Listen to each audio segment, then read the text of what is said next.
as ciências possuem um papel super importante no desenvolvimento da sociedade, vocês já sabem. Agora, que a química é uma das maiores contribuidoras nesse processo, talvez seja uma novidade. Esse jaleco aqui tem muito peso. Sem ela, a nossa sociedade seria muito diferente da qual a gente conhece atualmente. Bom, é aquele papo, né? A química é a ciência que estuda as transformações da matéria. E é graças a ela que foi possível criarmos os remédios, shampoos, desodorantes, gás de cozinha e até mesmo os fertilizantes utilizados na produção agrícola. Muita coisa, né? De modo geral, a comunidade científica trabalha para facilitar e solucionar os principais problemas que existem na nossa sociedade. Dentre eles, a pobreza extrema. Você sabia que, de acordo com uma pesquisa realizada pela ONU em parceria com a Universidade de Oxford, 1,2 bilhão de pessoas em 111 países em desenvolvimento vivem em pobreza multidimensional aguda? Mantendo sempre o olhar para o bem-estar da sociedade e buscando sempre reduzir os impactos ambientais que o homem causa, tem uma galera produzindo e pesquisando para reduzir os impactos da pobreza multidimensional, inclusive aqui no Brasil. Vocês já ouviram falar em pobreza menstrual? Pois é, as estudantes Camila dos Santos e Laura Debres desenvolveram um absorvente aqui no Brasil biodegradável. Esse absorvente é feito a partir das fibras da palmeira de Jussara e do pseudo do caule da bananeira e tem um custo de produção de apenas 2 centavos.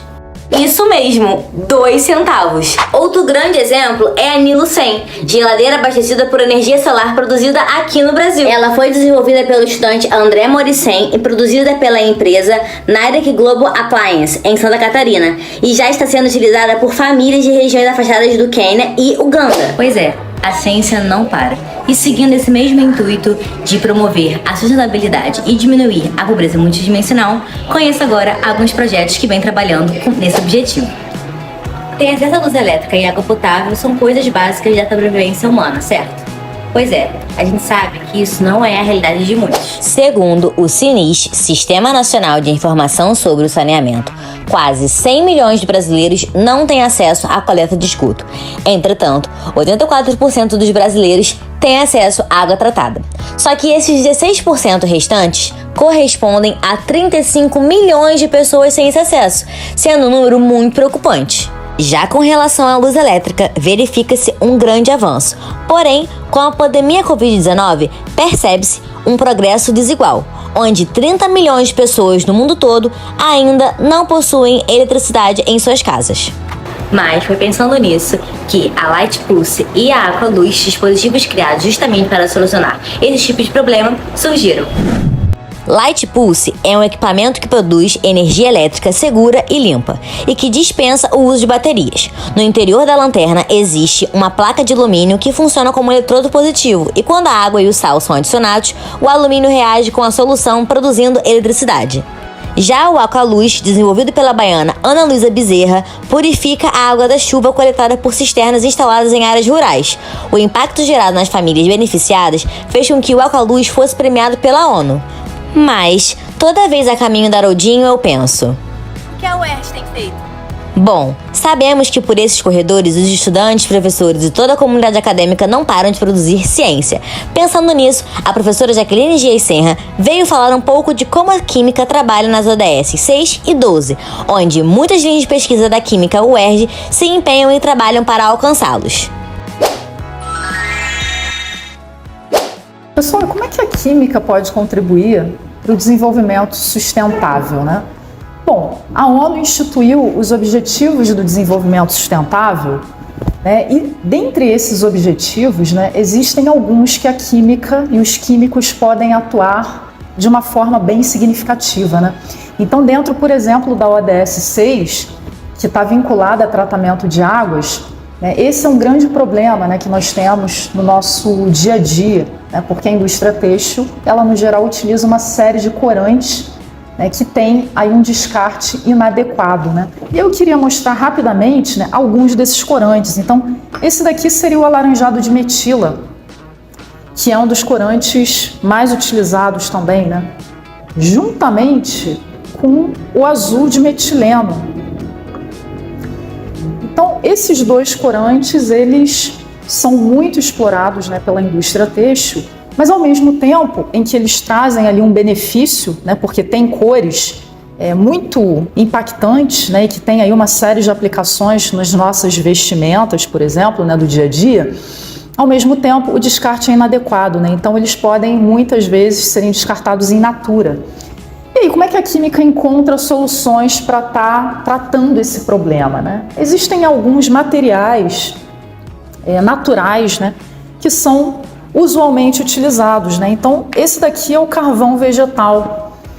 Então, o carvão vegetal, ele é um dos materiais de baixo custo, né, e que ao mesmo tempo é bem eficiente, assim como a sílica, que está presente, por exemplo, na areia, né? É um dos componentes principais da areia do nosso dia a dia. Então, seriam dois materiais de baixíssimo custo, né, no geral, e que podem, inclusive, passarem por modificações para terem algumas eficiências melhoradas, né, para que cada vez mais eles possam estar aumentando aí essa capacidade de remoção desses poluentes que estão presentes nos efluentes.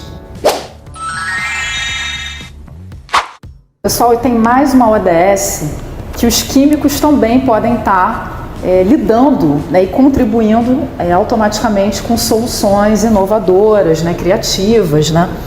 A ODS 12, ela está relacionada com consumo e produção conscientes, né? E aí o que isso exatamente quer dizer, né? Diversos processos químicos, eles no geral podem sim agredir a natureza, né, e levar a uma série ali de problemas ambientais graves. Só que tem algumas formas, né, da gente estar, por exemplo, encontrando soluções de baixo custo e que ao mesmo tempo sejam eficientes, né? Uma delas é focar, por exemplo, em nanotecnologia, né? Todo mundo já ouviu falar de nanociência ou nanotecnologia, né? Que é justamente uma tecnologia que explora aquela escala bem pequenininha que nós não conseguimos enxergar, mas que ela tá lá e ela existe bem, né? E pode trazer soluções muito eficientes. Ela está da ordem de 1 bilionésimo, né, do metro. Ela é da ordem de 1 bilionésimo do metro, né? E quando a gente prepara um material nessa escala, ele pode ter propriedades completamente diferentes do que seria uma escala macro, né? Então, um exemplo que está aqui nesse esquema é justamente uma nanopartícula que pode absorver energia luminosa, energia do sol. Por exemplo, aí no Rio de Janeiro isso vai ser muito importante e até eficiente, né, dada a quantidade de energia que a gente recebe, né, especialmente no verão. E aí essa energia que a nanopartícula ela pode absorver do Sol, essa energia ela pode ser transferida para uma reação química acontecer, que não aconteceria, por exemplo, em condições normais, em condições naturais, mas nessas condições ela pode acontecer. E aí eu coloquei aqui um exemplo de A mais B dando C, né?